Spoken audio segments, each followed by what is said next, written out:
everybody. Welcome back to 5 and 25. This is episode number 9, and we are talking about a prophet. All right, so when we left off our story last time, we were talking about the prophet Nathan was in episode 8, and now we're being introduced to a person named Isaiah.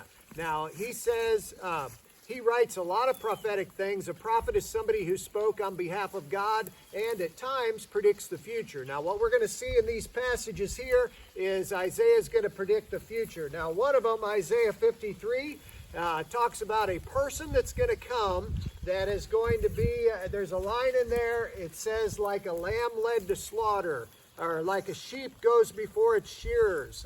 Couldn't find some sheep, but thanks to Fellowship Farms, we got a few goats in on the picture today.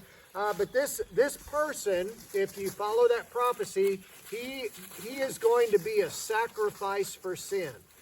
So there's this future person coming, Isaiah said, that's going to be pierced for our transgressions or crushed for our iniquities. Somebody's going to be punished on behalf of people who are sinners. So that's the big idea in that one. Over here on Isaiah chapter 9, there's imagery of a person. It's a child that's going to be born in the area of Galilee. By the way, that happens to be the area where Jesus grew up.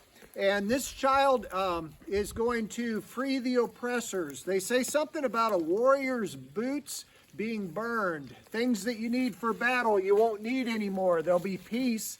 The oppression will be gone, and this person will be a ruler. The government will be on his shoulders, and there's an interesting line in there that says he'll be called Mighty God. So this child that's going to be born will be called Mighty God, Wonderful Counselor, Prince of Peace. All right, and all these things, as you read it, you might note that the text looks a little different depending on the version of the Bible that you have. This is poetic literature. Poetic literature for me is a little difficult to follow and understand.